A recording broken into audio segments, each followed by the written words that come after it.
What's up, guys? Michael here, ChiCityYaker. It's winter time here in Chicago, and today actually was a fairly decent day to just kind of get out and at least record this video.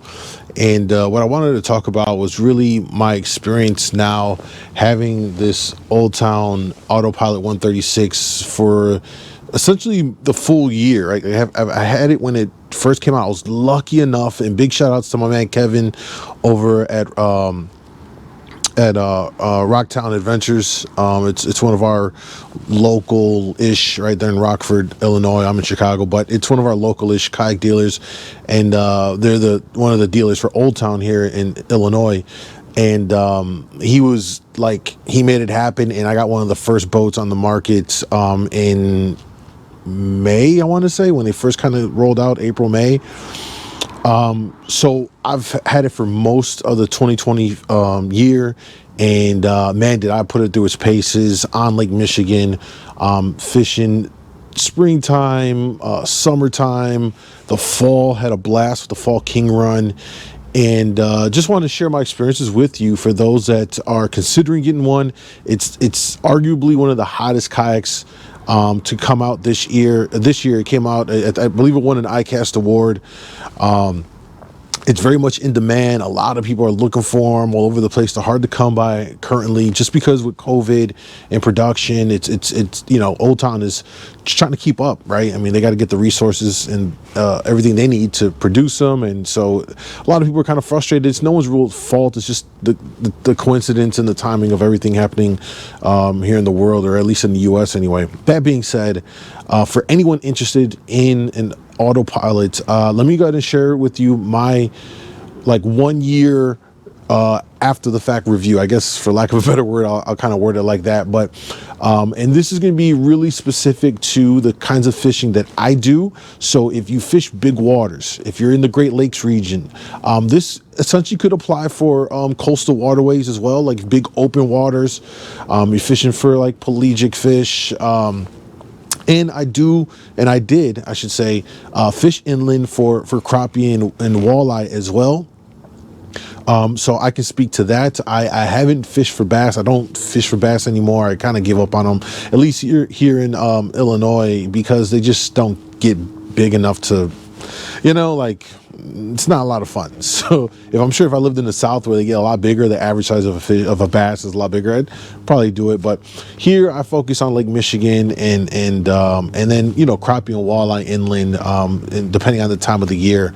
So keep that in perspective for my review. It's going to be reflective of the kind of fishing I do. So if that's the kind of fishing you are looking to get into or currently do, then I think this review will probably be helpful for you. So let's talk about it. First, I want to say that the price point for the AutoPilot is arguably kind of phenomenal for what you get. A kayak that is it's like you're fishing out of the front portion of a bass boat. You know, the part where the guys stand on with the foot on the trolling motor. It's a flat deck. Well, when you stand on the deck of your AutoPilot, and it's a lot of room in there, a lot of room in that to walk up and down it, right? It's essentially like fishing out of a boat. It's dead stable. That hull does not flex at all. So if you're a bigger guy like me or whatever, you don't have any problems with that. You don't have to worry about it. Just get up, stand, and with your control, you can literally fish as if you're in a boat. You can stand, and I've done this myself.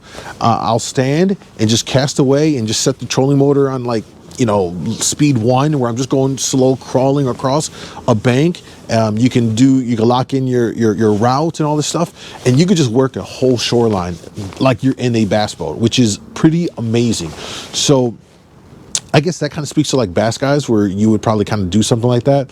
I've done it when I was fishing for crappie, you know, working along docks and stuff, where I'll just kind of, you know, set the trolling motor and I'm just cruising along and I'm pitching jigs and floats back there for crappie and just running and gunning. You can do this, and it's amazing that you can do that. You know, the other fact about the hull being so spacious is that, for me especially, and this is, I really kind of realized this when the fall king season came, because now we're talking about some of the biggest fish in Lake Michigan. When I would land them I had so much more room to basically deal with them, right? Once I get them in the net, I could drag them in. I had the room there to unhook them, lay them on my deck. Unlike my Hobie, where you have the pedals in the way and you only have so much room on either side of the pedals, it's a little bit more cramped in there. So I really came to love the fact that I had so much space on that deck to throw fish on there, to do kind of rigging and setups I want to do. I just had the space, I had the leg room, very, very comfortable. And it really performed well above my expectations for the year. It handled Lake Michigan extremely well. At first, learning to control the trolling motor, especially when you're going into waves, you got a lot of boat wash coming through. You got a lot of jerk boaters, as we all know in kayak fishing. You got these boaters that have the entire waterway and they just seem to want to come within 50 feet of you, blowing all the wash your way, right? We've all dealt with that. And so at first, learning to get a feel for the boat with the trolling motor, whereas in the Hobie, you have more control because you could pedal, you could stop pedaling when you want to. You can also reverse fairly quickly by reaching down and pulling the tab to flip the fins into reverse, which is a lot faster than you could ever do it in the autopilot. You could turn, the trolling head backwards, I suppose, but it's not as fast and the fluid of a motion and kind of timing as I believe it is in the Hobie. But my point is just that getting a feel at first for the trolling motor, how to work it, how to set it up when you're going to go into waves, and just kind of work that whole thing out. Took me a little time, but once I got a feel for the boat and I understood it better, no problems. I was in there taking 3 and 4 foot boat wash, waves, 2 foot rollers or more coming through on other days. And there wasn't any point in which I felt like I was gonna, fall over. So with the stability, I was very, very happy. That's one thing I always liked about my Hobie PA14 was the stability. I never had issues, never flipped in it, never fell out of it. It was very, very stable, handled the waves very, very well. And so I was very pleased that the autopilot was very much on par with the Hobie PA. Now, when it comes to price point, Old Town really makes this thing so competitive, and it really, and honestly, in good faith, it makes it even harder for me to justify for myself or even recommending to someone else buying one of the newer Hobie 360 drive systems that are substantially more money without actually having a motor. Now, you do need to buy your own battery to power the motor, and that's going to be an additional cost. But I think that the base boat with the motor for under $4,000, I think it's $39.99. It's almost a steal for what you get. It really, really is for what you can do, and with the spot lock, which absolutely was instrumental in my fall crappie fishing season here in Illinois on the chain of lakes. Absolutely destroyed them. I didn't record any of that stuff, but man, I got bags and bags of frozen crappie, vac sealed in the freezer. Absolutely killed it. And a lot of that was because I was able to get on spots, and these were windy fall days. I was able to get on spots, spot lock, and just drop the jig and float, or the minnow and the float right in on the key areas of the docks, because these fish were on specific portions of these docks in the chain system, and it allowed me to catch fish. And it would have been extremely difficult to have done the same thing in my PA, pedaling to maintain a position, getting blown around, trying to reposition.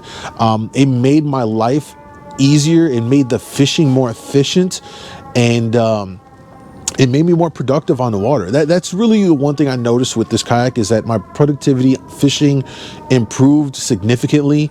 And when we're talking about going out on Lake Michigan, where, especially in the summertime, where you have to go offshore quite a bit on the good days, when you can anyway, to target fish that are pushed off deeper because the water's warmer, so you need to get to colder water. You're out 4 miles or so, you're trying to get out to the 100 foot range.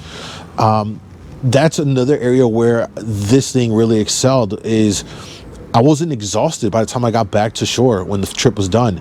You know, on one of my longer days out, I charted it through my fish finder tracking, you know, my track, and a round trip I did about 10 miles. And had that been on my PA, I would have been exhausted. I would have been exhausted. I can't tell you how many times on the PA, going out on these summertime fishing trips for salmon on Lake Michigan, where we're pedaling out really far, we're trolling all around there, and we're trolling all the way back in. And by the time I get home, I'm exhausted. I can't do anything else the rest of the day but sleep. Like, I'm just physically exhausted. And I'm in good shape. I'm not like, you know, completely out of shape, but this happens to anyone. It's just a lot to take on your body. It just wears on you. We're up at 2, 3 in the morning to get to the marina to launch by, you know, early sunrise, and you know, it wears on you. With this AP, none of that. I'm able to do all that fishing, be productive, come back in, come home, put everything away, and I have the energy to go about the rest of my day, to do activities with my friends, my family, do any kind of chores, errands. You guys kind of get the idea. So there's like these other factors that I found that really have been like improvements to not just my fishing, but like to my day. I can still go fishing, come back home, and not be exhausted that I you know, I don't want to do anything else with, you know, period. Now, I think one of the biggest changes for me when it came to my autopilot was that it lacks a lot of the storage options that the PA has, which I really still do love, which is the built-in rod holders. In that kayak, I always keep 6 rods in the holders at all times, and it made it so that when I launched my PA, I pretty much just needed to put like 1 or 2 things in it and it was ready to go. Everything else was in there. In the H crate that's locked into the back, I got my tackle in there, the rods were in there. I literally could just drop it in the water, you know, outside of putting my fish finder and battery in, and then just go. With the autopilot, the trade-off is you get a lot more deck space, but you don't get any kind of areas for you to store your, you know, your rods and stuff, right? Like in the kayak. So that is something that I missed, and I still do miss a lot.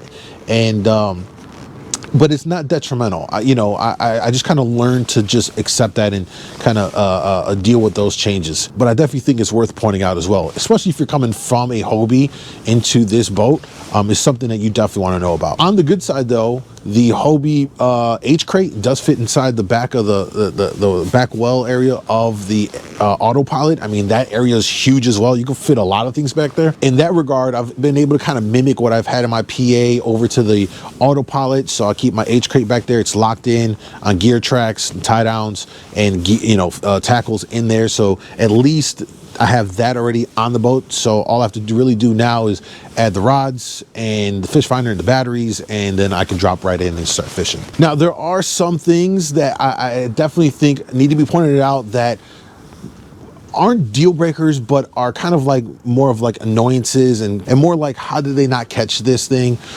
2 of these things that really stick out in my mind that are worth noting is at the very back, just underneath the seat, or in front of the seat, the hole kind of dips down. So when you take on water, it'll sit right in that little area and it'll puddle up, and you really can't get it out of there just because the way the hull comes back there, it just dips down a little bit.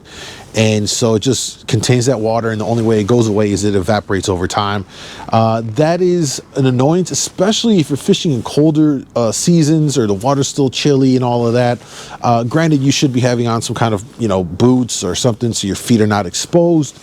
But still, just having that water accumulate there, I wanted to see that kind of go away or not be the case. And then the other thing is they have molded in cup holders, which I'm personally not crazy about. I never really liked these on any boats. There's built-in cup holders because there's so many aftermarket things that they make that you can just clip on or add on to your boat. I'm all about letting the end user, you know, modify the things they want and not having them to work around what the manufacturer kind of permanently adds to the boat. And these cup holders definitely get an F in my book, if I'm being honest here, simply because there's nothing that drains out of it. So when water comes in there, if it's raining or anything, the water just sits in those cup holders, and then it won't go anywhere until it either evaporates over time, or if you get like a little something out there to scoop out the water. But it definitely just retains the water in the cup holders, and that's something that I just don't like whatsoever. Other than that, This boat performed exceptionally well. It's something that I could, in good faith, highly recommend to anyone that is looking to get into kayak fishing on Lake Michigan, or just, you know, in fishing as a whole.